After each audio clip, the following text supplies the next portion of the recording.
Bienvenue sur ma chaîne Titel Livre BD. Salut les amis. Aujourd'hui ça va être une vidéo littéraire, mais roman. De toute façon c'est toujours des vidéos littéraires évidemment, parce que ce soit BD ou roman, ça reste toujours littéraire finalement. J'en ai 12 à vous présenter, parce que ça inclut le mois de, si je me trompe pas, le mois d'avril et le mois de mai. Donc c'est ça, j'en lis à peu près 5 ou 6 par mois en roman. Donc c'est ça que je voudrais vous présenter. Par contre, il y en a certains qui sont quand même lointains, donc j'ai des vagues souvenirs, mais je vais quand même essayer de vous les présenter le mieux que je peux.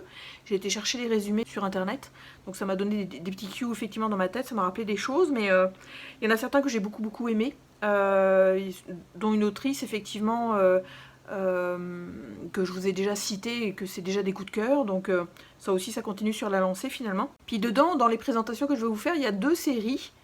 Il y en a une qui est en 3 tomes et une qui est en 9 tomes. Alors moi les séries, vous savez que tout ce qui est saga et compagnie, ça me saoule parce que j'aime avoir du temps pour lire d'autres types de livres. Puis quand on est rendu dans une saga, on n'a pas le choix de continuer, je dirais, d'aller dans la continuité de la lecture. Donc ça me saoule un peu, mais c'est ça. Dans celle que je vais vous présenter, en fait, qui fait 3 tomes, j'en ai lu 2 que j'ai bien aimé. Puis malheureusement le 3e, je n'ai encore trouvé que en anglais. Donc j'ai essayé de le lire en anglais, j'ai lu une centaine de pages, mais c'est ça, j'en manque en subtilité, donc c'est moins drôle. Ou en motivation pour les lire aussi. Donc j'ai pas lu le 3e finalement. Bref, on va commencer par le début, parce que j'ai pas forcément de préférence dans tout ce que je vais vous présenter. Il y a quand même pas mal de policiers, il y a un petit peu de science-fiction, il y a un petit peu d'horreur. Il y a aussi des romans qui sont autobiographiques, sans être autobiographiques, qui sont quand même assez... qui sont légèrement fictionnels, mais parce qu'ils sont un petit peu romancés, disons, je pense. C'est pas brut de pomme, là, c'est un petit peu enrobé, effectivement, dans une écriture qui est vraiment intéressante. Donc ça, c'est 2 auteurs que j'ai vraiment envie de vous présenter, que j'ai beaucoup aimé. Il y a quand même pas mal de policiers, un petit peu de thriller, mais c'est ça sans plus. Il y en a certains que j'ai préférés à d'autres. Il y a un auteur que je continue à découvrir, que j'aime bien aussi, bref. Donc, on va démarrer avec le premier, dont je me souviens pas très bien, mais que j'avais bien aimé. C'est chez Michel Lafon, donc c'est Ceux qui te mentent, de Nouella Elwood. Là effectivement on va suivre Kate, qui est un reporter de guerre, puis qui a quand même un gros traumatisme qu'on va découvrir au fur et à mesure du bouquin, par rapport à un enfant qu'elle n'a pas réussi à sauver lors d'une guerre.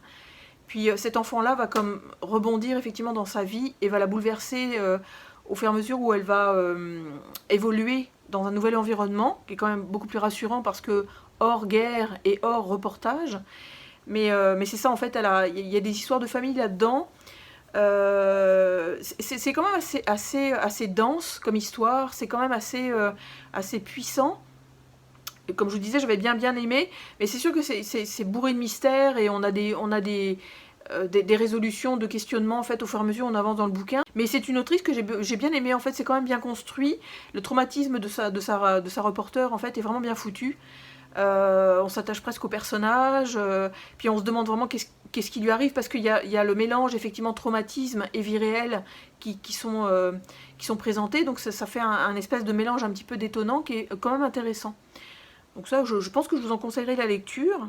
Ensuite, plus je dirais en petit policier noir, je dis petit, je sais pas pourquoi, mais en policier noir intéressant, c'est 8 crimes parfaits de Peter Swanson, c'est chez Gelmester. Ça fait à peu près une 336 pages. Là en fait on va suivre, ce que j'ai trouvé chouette, et c'est pour ça que je l'ai lu, c'est parce qu'on suit l'histoire d'un libraire qui a pondu un petit fascicule à une époque qui parlait de 8 crimes parfaits. Et il est visité par un policier ou une policière, je ne me souviens plus, qui vient le voir à la librairie, pour lui dire c'est drôle parce qu'on a 2-3 crimes qui viennent d'arriver, et ça ressemble beaucoup à ce que vous avez décrit en fait dans votre fascicule, dans votre petit bouquin en fait. Donc tout d'un coup il y a un lien qui se fait effectivement entre les crimes et ce libraire, qui n'a pas l'air d'être très net, j'avoue. Au fur et à mesure on avance dans la lecture, on se dit ce gars-là il a des choses à cacher, il est un petit peu bizarre. On le suit parce que c'est vraiment le personnage principal, puis qu'on se pose les mêmes questions que lui, finalement, au fur et à mesure des enquêtes qui se dévoilent. Mais c'est ça, c'est vraiment sympa, une bonne lecture, honnêtement, un truc très sympa. L'ambiguïté du personnage est vraiment intéressante, parce que on ne sait pas trop où ça va nous emmener, puis on se laisse mener par lui, et on ne sait pas trop, effectivement, où est-ce qu'on va atterrir. Donc c'est vraiment intéressant. Les crimes sont quand même assez assez précis aussi, très bien, enfin bien documenté, bien décrit aussi, donc c'est quand même intéressant. Donc ça, aussi un bon roman, en fait, à peu près 400 pages, chez Calman Levy. C'est de Alexandra Juliette. Ça s'appelle Car un jour de vengeance. Dans ce roman-là, en fait, on va suivre Lila. On la suit, je pense, elle a une quarantaine d'années, ou peut-être un petit peu moins. Puis elle va découvrir un manuscrit qui va beaucoup l'intriguer, parce qu'elle va se rendre compte que tout ce qu'elle lit, c'est quelque chose qu'elle a vécu 20 ans auparavant, ou 25 ans auparavant. Puis dans ce roman-là, on va suivre aussi 4 autres antagonistes, si je me souviens bien. Non, 3 autres amis. Lazare, Alice et Olivier, donc en fait ils sont 4. Puis ils ont malheureusement fait une malversation, en fait je pense, si je me souviens bien, ils ont tué quelqu'un. Puis on va savoir pourquoi, comment, qu'est-ce, dans quel contexte. Ça va être quand même assez intéressant. Ce que j'ai bien aimé effectivement, c'est que c'est un roman de Dark Academia, parce que ça se passe principalement quand les enfants sont jeunes et au collège, ou au lycée plutôt. Parce qu'ils ont 17-18 ans. Puis on va suivre un professeur qui va les guider aussi dans tout ça. Ça me rappelle en fait le roman de Donna Tartt, Le Maître des Illusions, parce qu'il y a une espèce de contexte un petit peu identique, où c'est l'histoire de plusieurs jeunes qui ont fait un acte répréhensible et qui sont obligés de le digérer en fait beaucoup d'années plus tard, parce que cette Lila, elle va essayer de retrouver en fait ses comparses. Avec lesquels effectivement elle a vécu le traumatisme de sa jeunesse, quoi. Donc j'ai bien aimé, surtout que les chapitres sont quand même assez courts. Puis il y a ce roman aussi que nous on lit en même temps qu'elle le lit. Donc j'ai trouvé ça super intéressant en fait, vraiment. Puis la lumière va être dégueulasse. Putain, c'est pas vrai. Mais en tout cas, on va continuer comme ça, tant pis. Parce qu'avec les éclats de lumière et puis le lilas qui arrête pas de faire de l'écran au soleil, c'est ça que ça donne là. En tout cas, on continue. Donc Car un jour de vengeance d'Alexandre Juliette, pardon. J'ai trouvé ça vraiment sympathique comme tout. J'ai vraiment aimé ça comme type de roman alternant vie de ces 4 jeunes plus dans leur jeunesse, puis la vie de cette jeune femme en fait qui essaie de retrouver les liens, puis qui va essayer de retrouver effectivement ses comparses comme 20 ans plus tard. Donc ça, je trouvais ça vraiment intéressant. L'écriture était sympathique aussi, vraiment. Ensuite, je me suis essayée à une autrice qui revient souvent en fait parmi les booktubers que je regarde, qui s'appelle Maud Ventura. Ça s'appelle Mon mari. Comme il était court, je me suis dit je vais me lancer dans la lecture, on verra bien.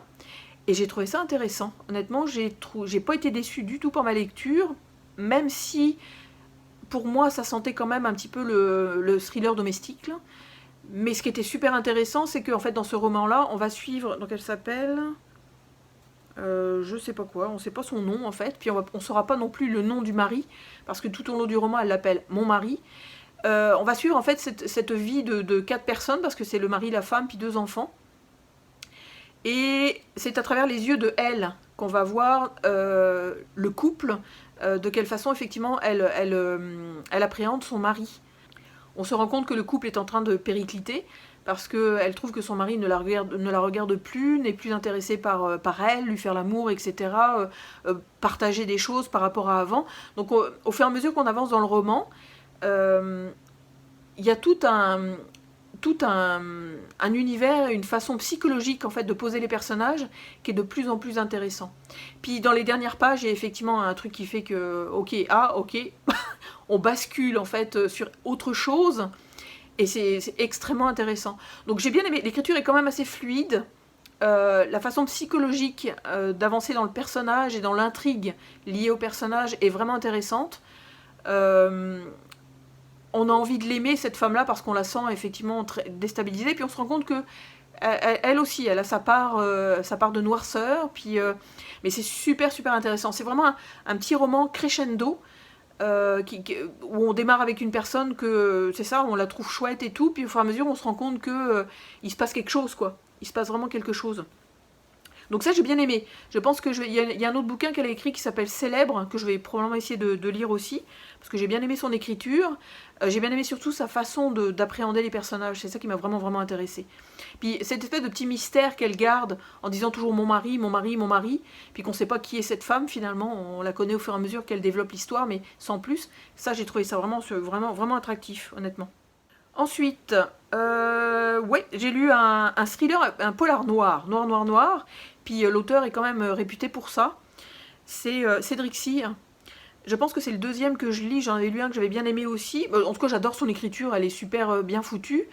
Puis sa façon de décrire aussi ses actions et ses personnages sont vraiment intéressants. C'est Survivante que j'ai lu. Donc c'est chez Michel Lafon. Ça fait quand même presque 500 pages, mais ça se lit bien. C'est quand même assez fluide. L'écriture de Elixir est vraiment intéressante à lire. Puis on va suivre 4 femmes. Alors les noms c'est Farah, Kate, Tanya et Cheryl. Je ne sais pas si je le dis en anglais ou pas, mais en tout cas Cheryl. Qui sont en fait des survivantes de traumatismes, genre elles se sont fait kidnapper ou violer ou maltraiter et tout ça. Puis elles se sont comme réunies. Il y en a une qui a été l'instigatrice du départ, qui a vraiment vécu un traumatisme extrêmement compliqué. Puis avec Cédric Cyr, il y a toujours des descriptifs à n'en plus finir. Puis c'est toujours, c'est bien foutu, j'avoue. On est vraiment les 2 pieds dedans là. C'est comme ouh, les 2 yeux dedans, les 2 oreilles dedans et les deux cœurs dedans, disons. Donc c'est quand même assez, c'est vraiment chaud en fait la façon dont il décrit ces trucs. Puis on va voir en fait la vengeance de ces 4 femmes-là. Mais la vengeance de ces 4 femmes-là qui vont finalement se retourner contre leur bourreau et qui vont agir contre leur bourreau, comme plusieurs années plus tard ou quelques mois plus tard. Puis elles vont se rendre compte qu'elles sont espionnées et ou suivies en fait par un personnage dont elles ne soupçonnent pas en fait l'identité. Donc c'est là où ça devient vraiment passionnant. J'ai trouvé que les 4 nanas en fait étaient assez... les 4 traumatismes sont quand même assez différents. Les 4 filles ont vraiment des personnalités quand même assez différentes. Mais je trouve qu'il y a une similarité en fait entre les 4 personnalités qui sont... qui étaient trop proches. Enfin, j'ai trouvé que c'était un petit peu trop proche. On les distingue bien quand même. Mais c'est ça, 4, j'ai trouvé que c'était un petit peu trop. Peut-être qu'il en aurait fait 2 ou 3, ça aurait pu être intéressant. Mais 4, ça commence à devenir un petit peu redondant... dans la façon qu'elles avaient chacune d'appréhender en fait ce qu'elles avaient vécu. Donc j'ai trouvé ça bien, en tout cas ça se lit tout seul, c'est super intéressant, puis c'est quand même extrêmement, comme je vous disais, c'est très visuel au niveau de l'écriture, donc on est vraiment dedans, quoi. Enfin, on est vraiment lancé dans l'action. Mais c'est ça, j'ai trouvé que les 4 nanas en fait étaient un petit peu similaires. Puis, mais j'aime beaucoup Cédric Cyr parce que le côté noir est extrêmement assumé.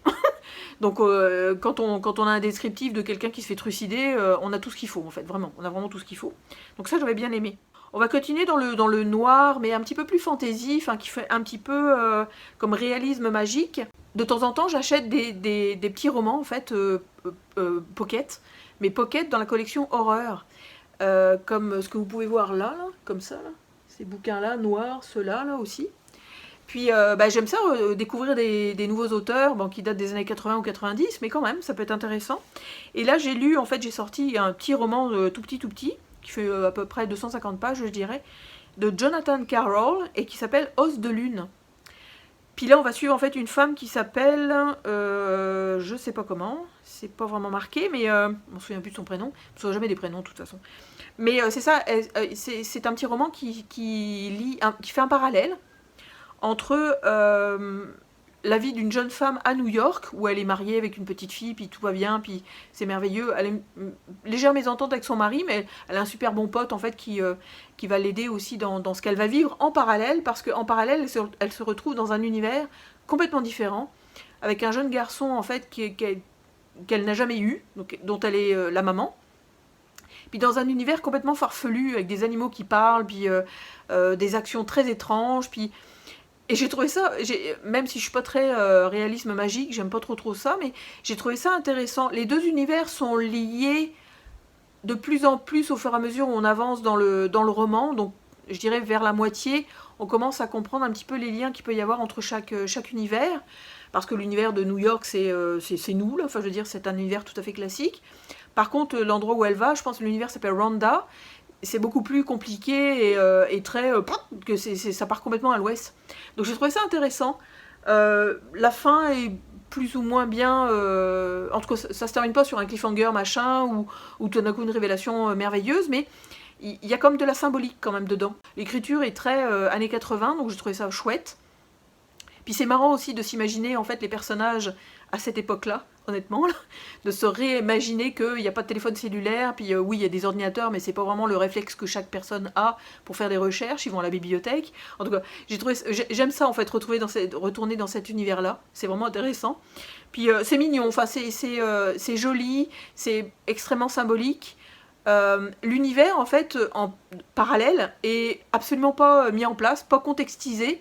Donc tout d'un coup on tombe là-dedans, puis il y a des façons de dire qu'il se passe telle chose, ou qu'on rencontre tel ou tel personnage, qui est déjà en fait un personnage complètement imaginé. Donc c'est comme un peu dérangeant, mais en même temps on se laisse bercer effectivement par cet univers-là. Donc je trouvais ça intéressant, je trouvais ça chouette. Plus de 250 pages, c'était quand même assez rapide à lire. Ensuite, ouais, j'ai lu un roman policier en fait québécois cette fois-ci. Que j'ai dû lire, je pense malheureusement, je l'ai lu sur liseuse. Puis quand je lis sur liseuse, c'est sûr que je me couche le soir, pas une heure avant de lire. Donc des fois c'est juste un 20 minutes, 15 minutes, une demi-heure à tout casser. Donc j'ai mis du temps à le lire. Et on dirait que quand je mets beaucoup de temps à lire un roman, j'en perds des bouts, puis j'ai pas forcément envie d'y revenir. Puis en tout cas, il m'a pas tant retenu le cœur que ça, ce roman-là. Mais j'ai trouvé que l'auteur était une belle écriture quand même. Il a construit une histoire avec différents personnages qui étaient quand même intéressants. Donc ça s'appelle La Rive Noire de Jacques Côté. C'est dans les éditions À Lire, qui est une maison d'édition québécoise si je ne me trompe pas. Il y a à peu près 350-370 pages. On est en mai 1980, donc ça aussi c'est intéressant de retrouver la politique de l'époque, la façon dont les policiers avaient d'avancer sur leurs enquêtes. Quels moyens étaient mis à leur disposition au Québec à cette époque-là. Donc c'est vraiment intéressant, je trouvais ça chouette. Puis on va suivre effectivement le lieutenant Duval, c'est ça. Ils doivent trouver qui a empoisonné Florence, l'épouse bien connue de Charles Marquis, un riche entrepreneur, qui vise la mairie de Québec, etc. Donc il y a vraiment un mélange politique, policier, meurtre, analyse du pourquoi, du comment, etc. Donc j'ai trouvé ça intéressant. Puis le côté psychologique, effectivement, du policier est vraiment mis en avant, parce qu'on suit aussi sa vie à lui. Donc ça, j'ai trouvé ça chouette. Mais j'ai trouvé que c'était un petit peu long, en fait. J'ai trouvé que l'intrigue avançait pas énormément vite. Mais c'est ça que ça m'a dit aussi, c'est que c'est dans les années 80, donc on n'a pas le vite, on a l'info tout de suite, dès qu'on se met sur Google, on a tout ce qu'il faut. Là non, ça prend son temps. Ils doivent aller dans chaque maison, aller rencontrer effectivement les témoins éventuels, ils doivent faire tout ça, donc en fait ça prend le temps qu'il faut pour mener l'enquête. Donc c'est un choix en fait, un choix qu'on a envie que ça aille vite, que tout se résolve, putsch, comme ça, ou alors que ça prenne son temps et qu'on suive bien les personnages, mais c'est ça, l'intrigue policière en fait m'a semblé quand même assez légère, et extrêmement exploitée dans tous ses détails, ce qui m'a un petit peu refroidi en fait au niveau reprendre la lecture de ce roman-là. Je vais aborder en fait les deux auteurs qui ont fait deux romans qui sont autobiographiques. Le premier que je vais vous citer, qui est un coup de cœur encore une fois, parce que moi j'adore son écriture à cette femme-là, c'est Delphine de Vigan. Alors je l'ai lu chez ma mère quand j'étais en France, en avril. Le bouquin est là-bas d'ailleurs, il est resté là-bas. Puis c'est Rien ne s'oppose à la nuit. Donc c'est à peu près 440 pages, et en fait elle évoque sa mère. Elle évoque vraiment le sujet de sa maman, en fait, qui a vécu dans les années 1960, si je ne me trompe pas, et qui était quelqu'un en fait de très bizarre, enfin pas très étrange, mais quelqu'un qui était un petit peu déstabilisé, qui avait beaucoup de traumatismes, qui était extrêmement farfelu, qui a vécu en fait des histoires d'amour extrêmement poignantes, extrêmement tristes, qui est passé à travers tout ça malgré tout, notamment en utilisant l'art, parce que c'était une personne qui, je me souviens plus si elle écrivait ou peignait, en tout cas, elle faisait vraiment passer toute sa douleur là-dedans. Puis, mais en fait, son roman est vraiment hyper intéressant parce que c'est extrêmement cru. Cru dans le bon sens du terme, parce que c'est quand même elle qui parle de sa mère. Donc elle en parle avec beaucoup de respect et beaucoup d'ambivalence, parce que elle a vécu quand même une enfance, en tout cas Delphine de Vigan a vécu vraiment une enfance très, j'allais dire traumatique un petit peu, là. Dans ces années-là, c'était un petit peu free for all, puis peace and love, et on se préoccupe des uns et des autres. Puis en plus, il y avait, je pense, si je me souviens bien, il y avait une grande famille quand même, mais qui n'était pas forcément très aidante dans tout ça. Ce qui ressort quand même de ce bouquin-là, c'est quand même l'amour, parce qu'elle a beaucoup d'amour vis-à-vis de sa maman, même si il y a énormément de choses qu'elle lui reproche. C'est normal, enfin je veux dire c'est normal, c'est le choc de la femme qui éduque et de l'enfant qui reçoit. Donc c'est logique qu'il y ait parfois des écueils, qu'il y ait des choses qui ne fitent pas, enfin qui ne vont pas ensemble. Donc, mais j'ai trouvé ce roman vraiment, vraiment intéressant. Puis au début c'est marrant parce que je pensais pas que c'était une autobiographie. Donc j'avançais dans le roman en fait en me disant mais voyons, ok, ça a l'air d'être vrai son truc là. Puis oui, effectivement, on se rend compte qu'elle parle vraiment d'elle-même, quoi. Donc c'est encore une fois une famille dysfonctionnelle, une famille étrange, des fois à côté de la plaque, souvent quand même pleine d'amour et d'intérêt. Enfin, il y a aussi des choses cachées, des histoires qui remontent, qui sont un petit peu glauques, qui sont un petit peu déplacées. Donc il y a quand même, elle y va pas avec le dos de la cuillère, en fait, je trouve, dans ce roman-là, et c'est super intéressant. Moi j'adore la façon dont elle appréhende les sentiments des uns et des autres, surtout les siens d'ailleurs, puis de quelle façon elle a vu sa mère, et de quelle façon elle l'a reproduit dans le bouquin. J'ai trouvé ça vraiment, vraiment super, vraiment chouette, quoi. Elle a une belle écriture, quelque chose de profond, elle va loin, elle creuse, elle n'hésite pas en fait à soulever des rideaux, puis aller voir dans les boîtes, même avec des clés qui ferment. En tout cas, elle est vraiment une belle écriture, vraiment une belle personne, je trouve, cette Delphine de Vigan. Vraiment une personne très, très droite et très honnête, en fait. Donc j'ai beaucoup, beaucoup aimé. Ça fait encore partie d'un de mes coups de cœur. Puis un auteur que j'ai découvert aussi, qui s'appelle Édouard Louis, qui m'a donné envie de lire les autres. Il écrit beaucoup sur lui-même, et évidemment sur ce qu'il a vécu peut-être dans l'enfance, ou les personnages qu'il a croisés dans sa vie. Et là j'ai lu L'Effondrement. Je l'ai lu aussi parce qu'il était court, j'avais besoin de lire des lectures assez courtes pour pouvoir continuer, enfin pour me satisfaire effectivement d'un roman qui se finit finalement. C'est un peu pour ça que je lis parfois des choses courtes. Et je suis restée un petit peu sur le cul, j'avoue. Parce que dans L'Effondrement, il parle de son frère, qui en fait a toujours voulu aller au-delà de ce qu'il était. Et en fait, ce type-là, en fait, a toujours été dans la violence, dans la drogue, dans vraiment s'écarter de lui-même, finalement, comme pour essayer d'aller au-delà, pour se dépasser. Puis Édouard Louis, son écriture, elle est quand même, encore une fois, assez crue, plus crue que celle de Delphine de Vigan. Ça semble un petit peu moins romancé, je trouve. Lui aussi, en fait, il donne les choses telles qu'il les a ressenties, telles qu'il les a vécues, et on découvre vraiment son frère, en fait, par ce roman-là. Il dit qu'il est décrié par sa famille parce qu'il ne devrait pas faire ce genre de choses-là, mais ça reste, encore une fois, avec du respect. C'est ça aussi avec Delphine de Vigan, c'est qu'il y a beaucoup, beaucoup de respect par rapport aux personnes avec lesquelles ils ont grandi, en fait, avec lesquelles ils ont appris, avec lesquelles ils se sont construits, finalement. Donc j'ai trouvé ça super intéressant. D'ailleurs, je pense que Édouard Louis, il va falloir que j'en lise d'autres, parce qu'il en écrit quand même pas mal. Je crois que c'est souvent autobiographique, donc son écriture est super chouette aussi. La description des sentiments est vraiment bonne. Enfin, moi j'ai trouvé que c'était vraiment intéressant. Ça va loin. C'est encore une fois très honnête, très direct, très les deux pieds dans le plat. Puis ça suit quand même une évolution, donc on reste pas juste sur la description de son frère, en fait, juste de telle période à telle période. C'est vraiment la description de la vie de ce personnage-là par les yeux de son frère. Donc j'ai trouvé ça super chouette. J'ai vraiment beaucoup, beaucoup aimé ma lecture. Il reste finalement les romans qui sont les sagas. Comme je vous disais, pour une des sagas, il y a 3 tomes, puis pour l'autre, il y en a 9, là. Pour la série de 3 tomes, c'est Blake Crouch. J'ai lu Wayward Pines. Donc j'ai lu le tome 1 et le tome 2, que j'ai beaucoup beaucoup aimé. Là, en fait, on parle c'est un agent fédéral, donc Ethan Burke, qui se retrouve...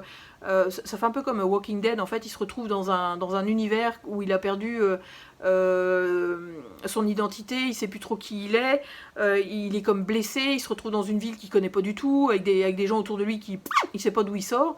Donc c'est un petit peu le genre, j'ai perdu la mémoire, et je sais plus qui je suis, où je vais et dans quelle étagère.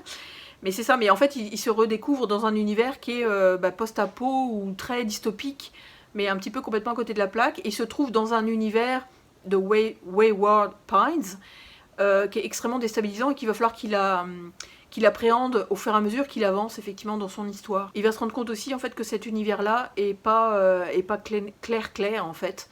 Il y a plein de trucs étranges, il y a plein de choses bizarres qui se passent. Il va quand même se rendre compte que c'est un policier, mais il est plus du tout en adéquation avec sa fonction, avec sa façon d'être, avec qui il était avant d'arriver en fait à cet endroit-là. Puis j'ai trouvé ça vraiment intéressant, en fait, ces romans-là. En tout cas, le 1 et le 2. Le 3, je vous dis, j'ai commencé en anglais, mais j'ai comme un peu arrêté ma lecture. Il faudrait que je la finisse.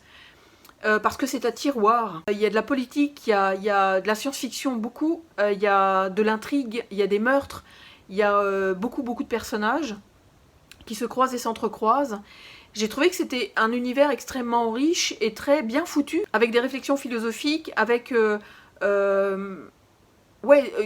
quelque chose de vivant en fait, qui a quand même du sens, au fur et à mesure où il va découvrir des choses, parce qu'on suit toujours ce personnage-là dans l'histoire. Ça nous dévoile tout un univers et tout un parallèle en fait de vie qui est vraiment intéressant en fait, comme je vous disais, qui est riche, qui est assez grandiose, qui est bien construit, qui évolue au fur et à mesure où lui aussi découvre en fait cet univers-là. Donc nous on suit et on découvre l'univers en même temps que lui.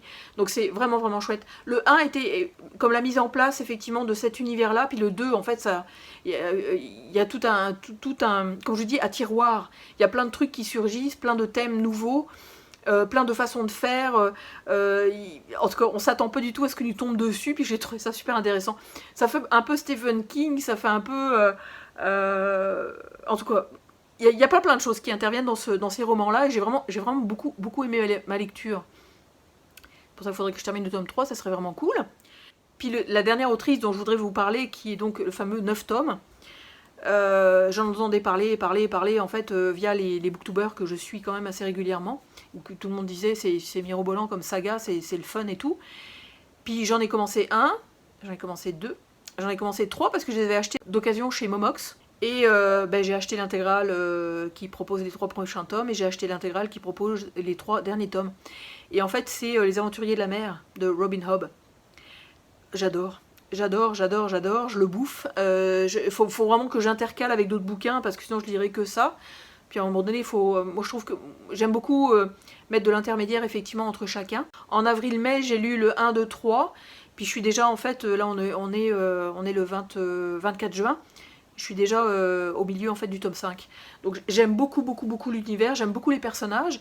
Alors si vous connaissez pas encore Les Aventuriers de la Mer, c'est vraiment un roman en fait, c'est la fantaisie totale, pure et dure, où on va suivre différents personnages qui sont des fois liés mère, fille, sœur, frère, ou cousin, cousine, ou amis, oncle, tante, etc. Qui en fait vivent dans un univers encore une fois très politisé, très je te prends tes terres, toi t'es une famille riche, mais il faut que tu me payes telle chose pour pouvoir continuer à fonctionner, etc. Donc c'est très politisé quand même, mais ce qui est super intéressant dans cet univers là, c'est les galères, donc les vaisseaux je sais jamais comment les appeler, les bateaux en fait, les bateaux que l'autrice a surnommé les vives-nefs, qui en fait deviennent vivantes après la 3e génération de capitaines qui meurent. Donc le 3e capitaine meurt, puis la vive-nef prend vie, donc ça proue en fait commence à s'animer, etc. Parce qu'elle est faite en bois sorcier.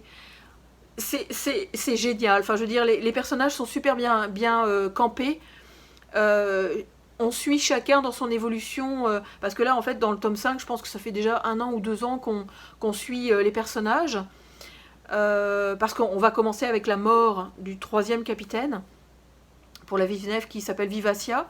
Puis on suit quand même Althea, qui est un des personnages principaux, qui est une jeune fille qui était supposée prendre la suite, puis qu'en fait qui va se faire bouler ailleurs par sais-tu son oncle, ou son oncle par alliance, qui lui va reprendre le vaisseau. Puis non, c'est vraiment chouette. On suit aussi un jeune frère, on suit une espèce de sorcière un petit peu. On va suivre d'autres vives-nefs aussi, qui vont intervenir dans l'histoire. Donc j'aime beaucoup, vraiment j'aime beaucoup. Je me lasse pas en fait de l'univers, ça avance petit à petit. Ça prend son temps, c'est tout doux, on suit chaque personnage en fait, sans être perdu. Donc c'est vraiment une saga que je vous recommande. Elle en a écrit une autre aussi qui s'appelle L'Apprenti, je sais plus quoi, je me souviens jamais du titre de ce bouquin. Je suis pas sûre que j'irai là-dedans. J'avais lu le tome 1, puis j'avais pas voulu continuer. Donc, mais moi, ce qui m'intéressait dans Les Aventuriers de la Mer, c'est plus le côté mer, justement. Parce qu'il y a aussi des personnages très bizarres. En fait, on suit aussi des serpents de mer. C'est super riche, c'est vraiment extrêmement bien imaginé. C'est bien foutu. Il y a beaucoup de psychologie dans les personnages. On les reconnaît tout de suite. Il y en a qu'on taperait bien sur la tronche parce qu'elles sont super énervantes. Il y en a d'autres qu'on a envie de sauver. Il y en a qui vivent des trucs, mais on se dit merde, il s'en sortira pas. Puis en même temps, oui, il y a comme des rebondissements. C'est pas tendre, elle est pas tendre du tout avec ses personnages. Donc c'est vraiment intéressant, vraiment chouette comme tout. Puis comme je vous dis, on les voit grandir. Donc c'est ça qui est super, super chouette. Voilà à peu près dans les bouquins que j'ai lus. Donc comme vous avez pu constater, il y en a certains que j'ai vraiment beaucoup aimés. Il y en a d'autres un petit peu moins. Mais je voulais quand même vous en parler. C'est des auteurs complètement différents, des styles complètement différents. Que j'aime beaucoup, que j'ai beaucoup apprécié. Donc je continue mes lectures en fait, petit à petit. J'essaye, comme je vous disais, d'en lire entre 4, 5, 6, 7, 8, ça dépend en fait s'ils sont petits, pas petits, grands, tout ça, dans un mois. Puis j'essaye toujours d'inclure effectivement la collection Pocket Horreur pour essayer d'en lire, parce que j'en ai acheté quand même pas mal d'occasion depuis le début de l'année, voire l'année dernière. Donc, il va falloir que je les lise. C'est des auteurs que j'ai vraiment plaisir à retrouver, même si c'est dans les années 80 parfois. J'en ai lu un dernièrement dont je vais vous parler à un moment donné que j'ai trouvé excellent, vraiment. J'ai trouvé ça excellent, c'était plus dans les années 90, mais waouh, vraiment génial. Mais donc voilà mes lectures romans pour le mois d'avril et mai finalement. En avez-vous lu certains? Dites-moi en commentaire si vous avez accroché au même que moi, ou si effectivement il y en a certains qui vous sont passés complètement au-dessus, ou si vous me recommandez d'autres auteurs, peut-être en lien avec les auteurs que je vous ai présentés. Donc ça ferait plaisir de connaître d'autres auteurs, effectivement. Donc voilà pour cet avis lecture wrap-up de 2 mois. Il y en a quand même 12 que je vous ai présentés, je crois. Je vais vous souhaiter d'excellentes lectures romans, et je vais vous dire à bientôt. Salut!